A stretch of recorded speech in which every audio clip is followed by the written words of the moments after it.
why do we hide away from surrender so much? How come we surrender to the outside to really feed into us? And if my experience, my knowing, my deep inner knowing comes to, well, because we don't want to take ownership. We don't want to take responsibility because we don't know what will happen when I deeply, deeply surrender.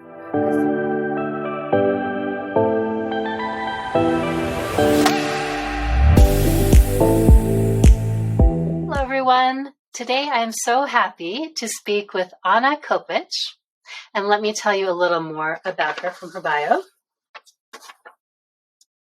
Anna is a weaver of connection between the known and unknown, between the mind, heart, and body, between the physical, emotional, and energetic, between secular and sacred, between light and dark. Her own journey of physical and emotional trauma led her to intentional embodiment, to live the fullness and wholeness of our bodies. She offers radical workshops for professionals called Bring Your Body to Work and supporting group circles for female bodies that guide the return to our embodied Shakti. Welcome, Anna. Thank you, Sonja. It's so good to be here with you, and such a beautiful moment to hear you read that out loud. Thank you for that. Thank you for being here so much. I'm so looking forward to this conversation. We're going to talk mainly around the topic of surrender today, and it's such an important and wonderful topic. So, but to start with, just go ahead and tell me anything you'd like to share about your own spiritual journey and how you came to do the work you do. Thank you. Yes. Spiritual journey, an ongoing journey. I think that is one of the things that first comes up. It's an element that keeps me coming back and knowing that I'm not getting somewhere. It's not a place I need to get to, but I'm on a path. I actually grew up in a very religious family, born Polish, Catholic background. And so religion in its very dogmatic kind of form had been part of my upbringing. And at the same time, there was this element of spirituality that already as a young girl was weaving in. I loved to go to church and close my eyes and pretend all the angels were around me. Much of the things that I imagined then, particularly an event comes to mind when my grandparents had a really life-threatening car accident that I was about 8. And I just remember sitting down and just being like, all right, angels, you've got this. You've got to take care of them. And calling in all the energies, right? The vocabulary that I had then were angels and God. And I remember just going into this deep focus of this is up to me to do. However, as I grew older and religion became more of a right or wrong, a way to be put into a box on one side or the other, also conforming to a certain form of ideas, ways of being, particularly as a female in a female body, what I was allowed to do, what I was not allowed to do, how I was to look and how I was to dress and who I was to associate myself with. I started to, push that away, and went more into experimenting and exploring meditation and yoga and things that felt more grounding. And at that time, I wouldn't even call it spirituality because spirituality was too much associated for me with religion and the Catholic Church. I spent some time in the Swiss mountains as a young adult, and that brought me to nurturing the earth that was beneath me and having her revive me in many ways. So up until that time, I feel like spirituality was in many ways weaved into my life.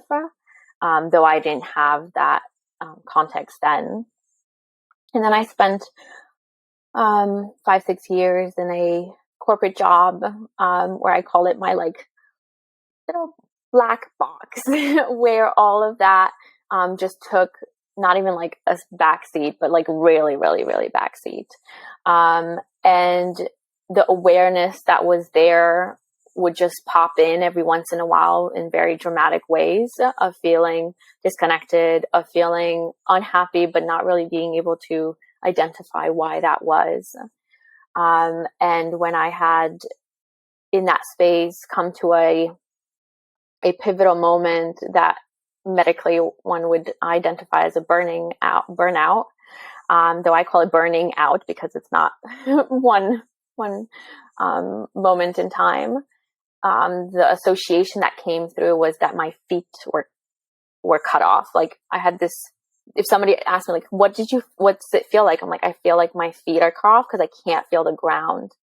And over time, when I returned to a space where spirituality weaved back into my life, I realized like that was actually very much of alignment, because I couldn't feel my connection to Mother Earth. I couldn't feel my connection to other beings, and I mean in all senses, throughout that time. And so I would say that my spiritual journey has always been there, and where it's gotten to right now, that it just plays a much greater element of my life and how I connect to myself and to those around me, and in everything that I do as well.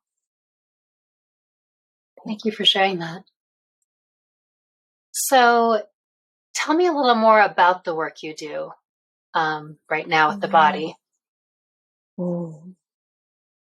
That pivotal moment of burning out was actually what led me to what I do now, which is embodied coaching, facilitation, and just weaving that, knowing that our brain actually is our whole body. So all our organs are play that function of communicating to us and providing information that we tend to overemphasize up here. So when I had my burnout, there was a lot of I think grief and frustration, and the belief that it was my fault, right? That I was not up to par to the job, to the role, to the responsibilities that were given to me at that point in time.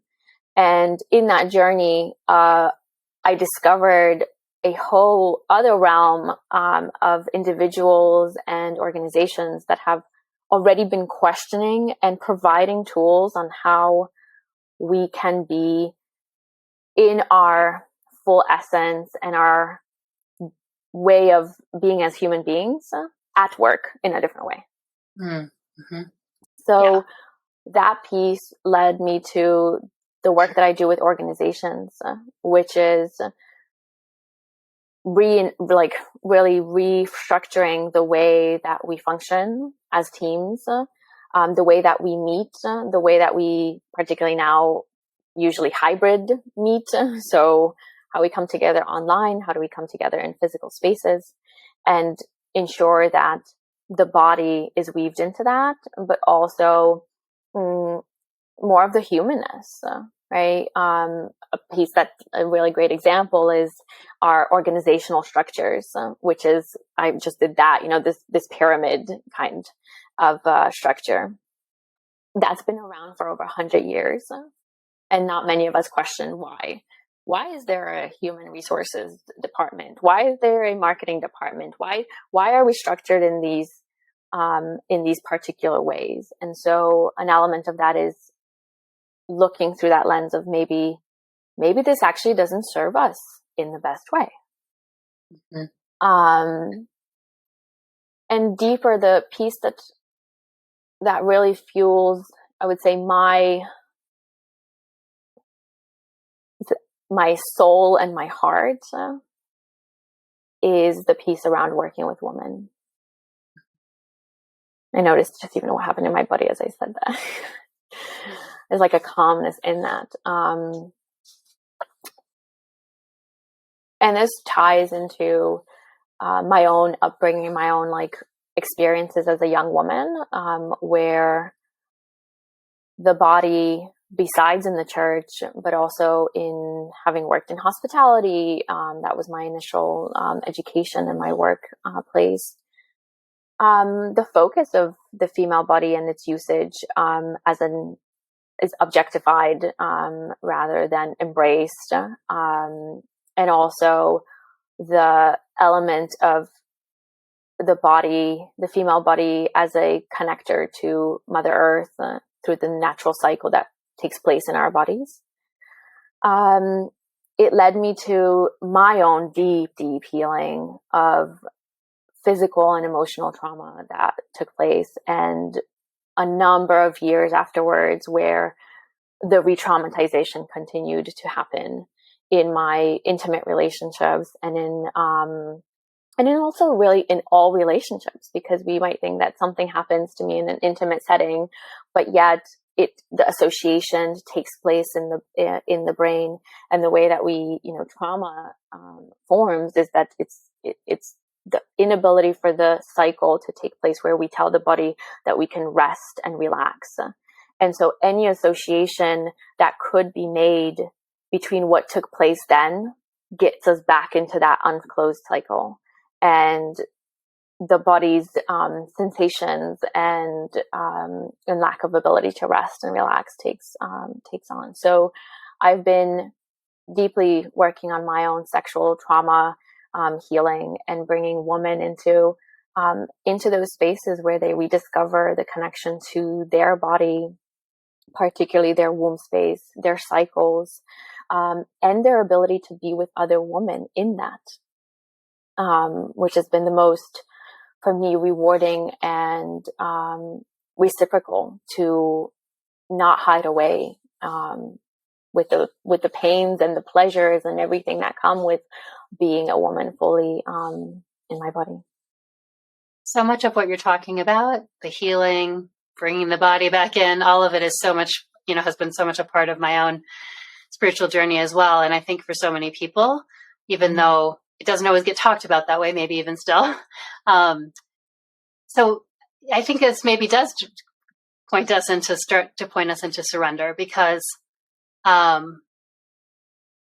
there's a way in which going into this and going into the body is a kind of surrender, I think.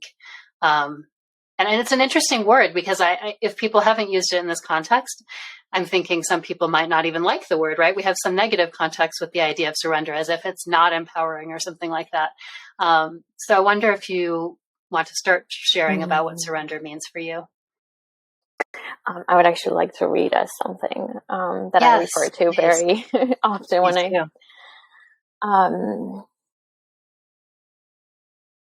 you do not have to be a fire for every mountain blocking you.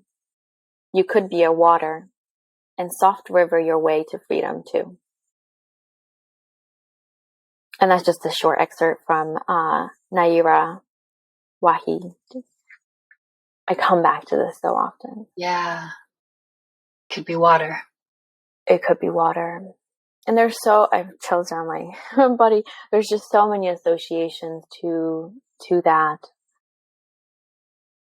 Water, flow, that surrender. Water doesn't stop. It does not let things that are in its way keep it from moving. Right. So I completely agree that there is a lot in our Western society, particularly, that associates surrender with inactivity, with almost like giving up, right? There's like the difference between surrender and giving up. There is something that I highly just have come to understanding, is this active surrender, which is, to me, this water is just constantly flowing. And water can both be gentle in a stream, or it can be really fierce and large and wild, as we would see in the ocean when the tides come in, and that ability to return to water as a reference for surrender has been a key element for me.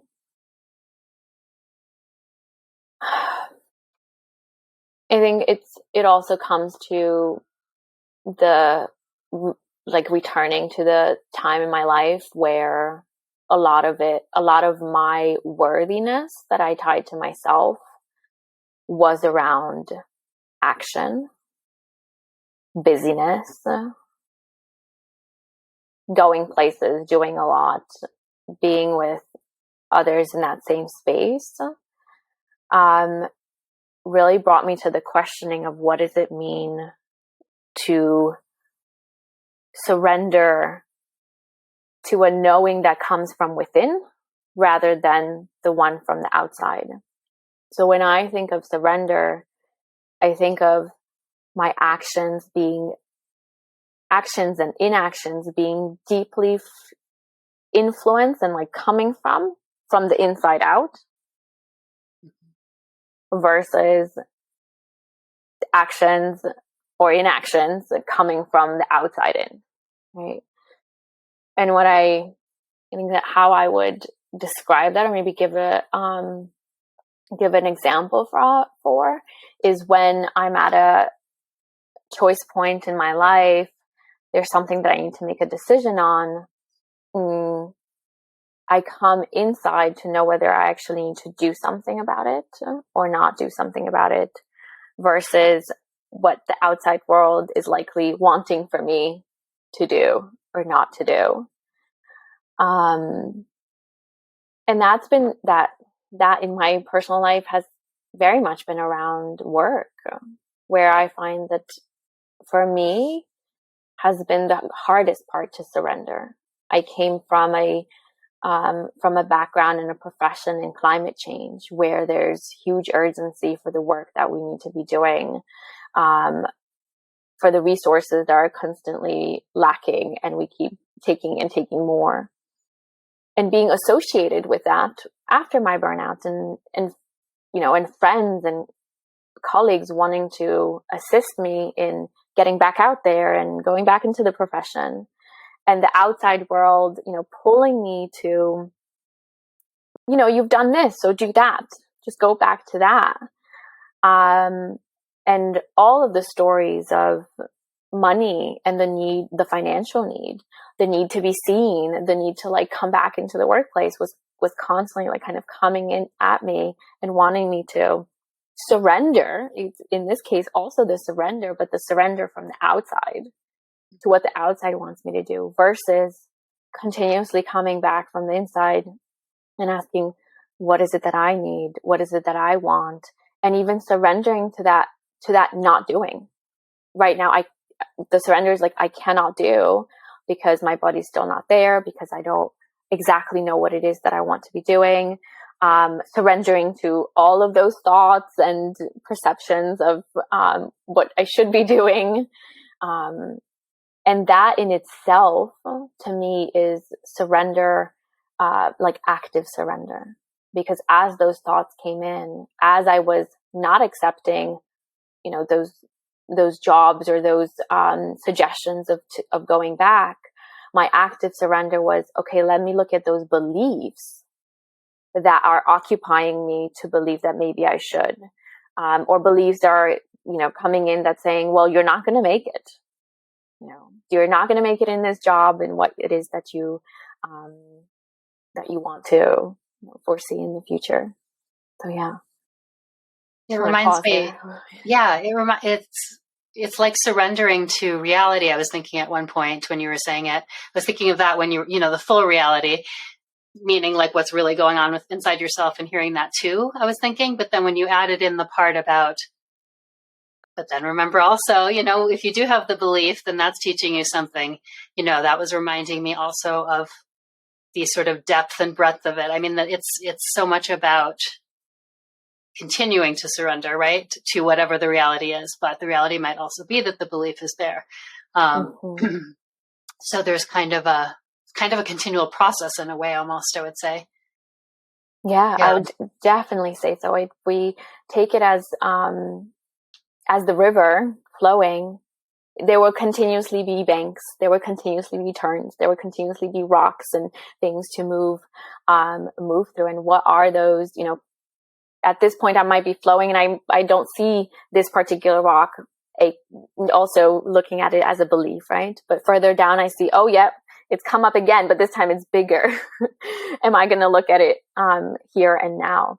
And that's why I bring in this active surrender piece to it, where it comes back to really owning and knowing that we are also creators of the reality that is outside of us, right? So when I look inwards and I make that clear to what are those beliefs that are creating this reality, right? Because I really felt that I was like, how many times am I going to hear this again? I'm like, oh, right. Because it's coming back at me because it's still wanting me to look at this. There's still a piece that I haven't quite looked into, or maybe there's another belief that hasn't quite surfaced, or I haven't wanted to look. And I think what came up when you also spoke was, why do we hide away from surrender so much? How come we surrender to the outside to really feed into us? And if my experience, my knowing, my deep inner knowing comes to, well, because we don't want to take ownership. We don't want to take responsibility, because we don't know what will happen when I deeply, deeply surrender.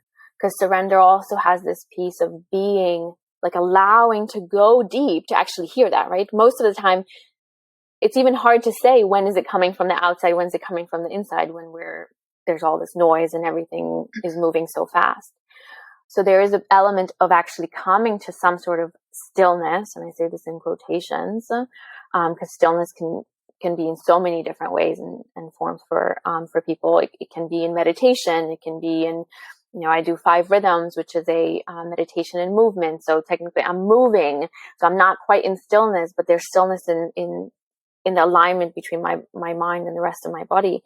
And things start to clear up and make space for this deep darkness also. And that's why I say I weave the darkness and light, because there is an element of darkness, which is just the opposite of light.